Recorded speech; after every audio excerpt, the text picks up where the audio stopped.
მოგესალმებით მეგობრებო, დღეს ჩვენ ვაგრძელებთ კითხვას სწავლას ფსალმუნი 90-ე. მეგობრებო, ეს ფსალმუნი არის ძალიან ესე ვთქვათ, ცნობილი და ჩვენ მას კითხულობთ, ხო, ყოველთვის და ეს იქნება ეკლესიაში თუ სახლში. ანუ ეს ფსალმუნი მეგობრებო დაგიცავთ ბოროტისაგან, ასევე არის შიშებისგან, რაღაც პანიკური შემოტევებისგან, აზრებისგან, ფიქრებისგან და ძალიან ძლიერი ფსალმუნია და აუცილებლად წაიკითხეთ ყოველ დღეს ფსალმუნი. ჩვენ ახლა გავმარტავთ ამ ფსალმუნს, წმინდა მამების გამარტებით რა თქმა უნდა და არის ძალიან საინტერესო და კიდევ ერთხელ გავიმეორებ, აუცილებლად ყოველ დღე იკითხეთ ეს ფსალმუნი. ჩვენ ვიწყებთ პირველი მუხლიდან. რომელი დამკვიდრებულ არს შეწევნითა მაღლისაითა, საფარველსა ღმრთისა ზეცათაისა განისვენოს. ბასილი დიდი გამარტავს, რომ ღრმა სულიერი, ანუ ვინც ღმერთის ჩრდილქვეშ იმყოფება, მის თავშესაფარში განისვენებს. ეს ღმერთის მფარველობის დაპირება მის ერთგულთათვის. წმინდა იოანე ოქროპირი ამბობს, რომ ესე იგი ღმერთის საფარველი თავშესაფარია, სადაც სული სიმშვიდეს პოულობს. მეორე მუხლი. რქვას უფალსა, ხელის აღმპყრობელი ჩემი ხარის შენ და შესავედრებელი ჩემი, ღმერთი ჩემი და მე ვესავ მას. ბასილი დიდი გამარტავს, რომ ესე იგი ღმერთი შენ ხარ ჩემი მფარველი. ღმერთო, ხო, ღმერთო, აი თითქოს და ღმერთო შენ ხარ ჩემი მფარველი. აქ ფსალმურ მომღერალი დავით მეფე ხო გამოხატავს სრულ ნდობას ღმერთისადმი. და ასევე ჩვენს მეგობრებო უნდა სრულად ვენდოთ უფალს. წმინდა ათანასე ალექსანდრიელის გამარტება ასეთია, მეგობრებო, რომ ღმერთის მინდობა ჩვენი ძლიერების წყაროა, რადგან ის ჩვენი თავშესაფარია. მესამე მუხლი. რამე თუ მან გიხსნენ შენ საფრთხისა მისგან მონადირეთაისა და სიტყვისა მისგან გასაკრთომელისა. ანუ ღმერთი გიხსნის მონადირის ხაფანგისგან. ღმერთი იცავს თავის ერთგულ ბოროტების ხრიკებისგან, ხო, რაღაც ჩვენ რომ მოგდის ხოლმე თუნდაც აი ეს იგივე ფიქრები, პანიკური შიშები, შემოტევები, აზრები და ასე შემდეგ. რომ ჩვენ თავში და გონებაში ტრიალებს და არ გვაძლევს საშუალებას, რომ ესე იგი მივიცხოვროთ.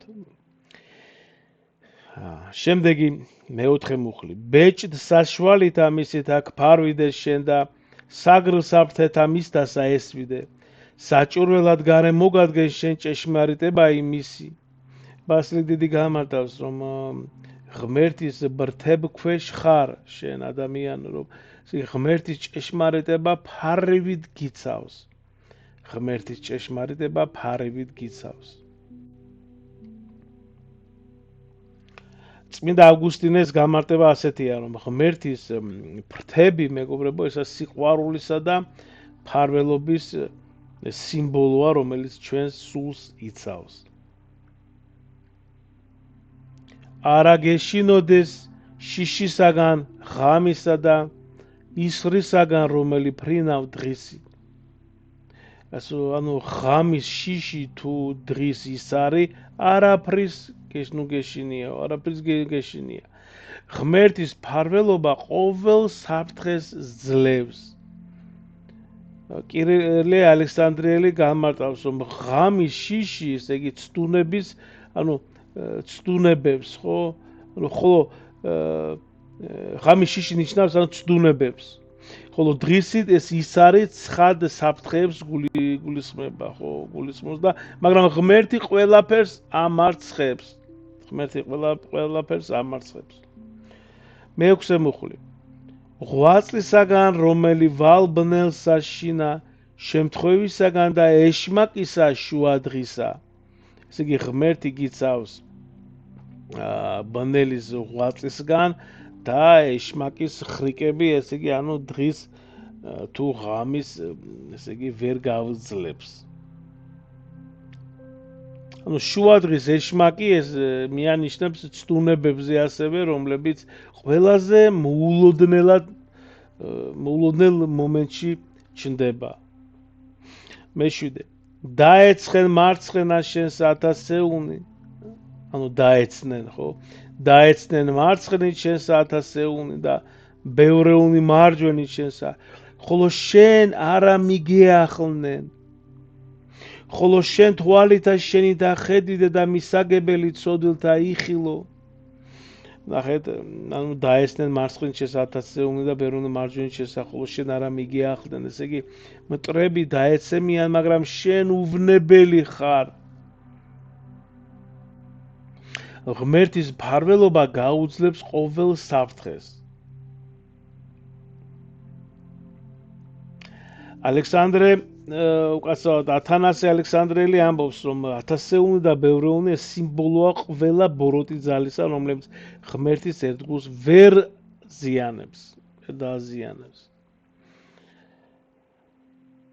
შენ, ანუ ხოლო შენ თვალითა შენი და ხედვიდე და მისაგებელი ცოდვილთა იხილო. ესე იგი, შენ ხედავ, როგორ იჯებიან ცოდვილები და ღმერთის ერთგული, ანუ უსაფრთხოდ ხედავს ღმერთის ღვთის სამართლიანობას. ასევე გრიგოლ ნოსელი გამარტავს, მეგობრებო, რომ ეს ღმერთის სამართლიანად განაჩენს ასახავს, რომელიც ცოდვილთა სჯის, მაგრამ ერთგულს იცავს. შემდეგი მეცხრე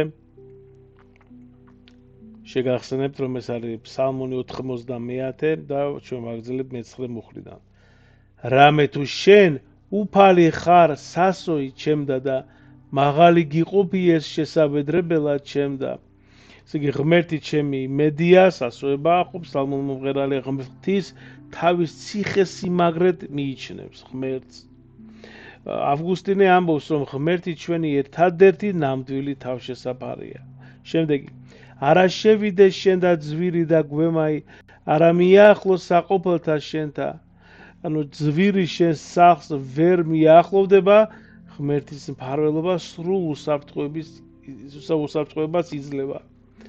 ასევე კირილე ალექსანდრიელი გამარტავს, მეგობრებო, რომ ძვირი ყოველგვარ ბოროტებას გულისხმობს, რომელსაც ღმერთი შორს უშლის.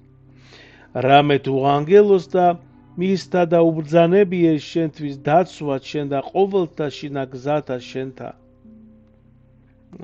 ანგელოზებს უბრძანა გაგიფრთხილდნენ, ანუ ღმერთის ანგელოზები გიცავენ ყოველ ნაბიჯზე, შენ ადამიან. ანგელოზთან მფარველობა ღვთის დრუნდის გამოვლინებაა. შემდეგ, ხელთა მათაზე და აღგიბრან შენ, ნუსა და წარსზე ქვასა ფერხი შენი. ანგელოზები ხელში აგიყრობენ და ესე იგი ღვთის მფარველობა გიცავს ყოველგვარი წარმოდგენისგან, ასე ვთქვათ. ალე ათანასე ალექსანდრელი ამბობს, რომ ქვა ეს ცდუნებებსა და საფრთხეებს გულისხმობს, მეგობრებო, რომლისგან ანგელოზები გვიცავენ. შემდეგი მე-13 მუხლი. ასპიცა და ბასილისკოსაზე და ხვიდოდი და დაზდრუნო შენ ლომი და ვეშაპი. ესე იგი, გველი და ლომი ეს არის ყველაფერს დაძლევა, ანუ და ღმერთის ძალით ყოველი ბოროტი ძალა დაიმარცხება.